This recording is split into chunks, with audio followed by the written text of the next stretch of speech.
should not have been omitted that previous to completely stripping the body of the Leviathan, he was beheaded. Now, the beheading of the sperm whale is a scientific anatomical feat upon which experienced whale surgeons very much pride themselves, and not without reason. Consider that the whale has nothing that can properly be called a neck. On the contrary, where his head and body seem to join, there, in that very place, is the thickest part of him. Remember also that the surgeon must operate from above, some 8 or 10 feet intervening between him and his subject, and that subject almost hidden in a discolored, rolling, and oftentimes tumultuous and bursting sea. Bear in mind, too, that under these untoward circumstances he has to cut many feet deep in the flesh, and in that subterraneous manner, without so much as getting one single peep into the ever-contracting gash thus made, he must skillfully steer clear of all adjacent interdicted parts and exactly divide the spine at a critical point hard by its insertion into the skull. Do you not marvel, then, at Stubbs' boast that he demanded but 10 minutes to behead a sperm whale? When first severed, the head is dropped astern and held there by a cable till the body is stripped. That done, if it belonged to a small whale, it is hoisted on deck to be deliberately disposed of. But with a full-grown Leviathan, this is impossible, for the sperm whale's head embraces nearly 1/3 of his entire bulk. And completely to suspend such a burden as that, even by the immense tackles of a whaler, this were as vain a thing as to attempt weighing a Dutch barn in jeweler's scales. The Pequod's whale being decapitated and the body stripped, the head was hoisted against the ship's side, about halfway out of the sea, so that it might yet in great part be buoyed up by its native element. And there, with the strained craft steeply leaning over to it, by reason of the enormous downward drag from the lower masthead, and every yardarm on that side projecting like a crane over the waves, there, that blood-dripping head hung to the Pequod's waist, like the giant Holofernes from the girdle of Judith. When this last task was accomplished, it was noon, and the seamen went below to their dinner. Silence reigned over the before tumultuous but now deserted deck. An intense copper calm, like a universal yellow lotus, was more and more unfolding its noiseless, measureless leaves upon the sea.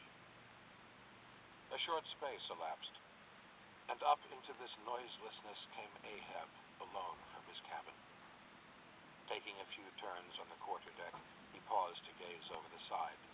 Then, slowly getting into the main chains, he took Stubbs' long spade, still remaining there after the whale's decapitation, and striking it into the lower part of the half-suspended mass, placed its other end crutchwise under one arm, and so stood leaning over with eyes attentively fixed on this head. It was a black and hooded head, and hanging there in the midst of so intense a calm, it seemed the sphinxes in the desert. "Speak, thou vast and venerable head," muttered Ahab, "which though ungarnished with a beard, yet here and there lookest hoary with mosses. Speak, mighty head, and tell us the secret thing that is in thee. Of all divers, thou hast dived the deepest. That head upon which the upper sun now gleams has moved amid this world's foundations, where unrecorded names of navies rust, and untold hopes and anchors rot, where in her murderous hold this frigate earth is ballasted with bones of millions of the drowned. There, in that awful waterland, there was thy most familiar home. Thou hast been where bell or diver never went, hast slept by many a sailor's side,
triumphant voice from the main masthead.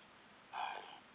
Well, now that's cheering, cried Ahab, suddenly erecting himself, while whole thunderclouds swept aside from his brow. That lively cry upon this deadly calm might almost convert a better man. Where away?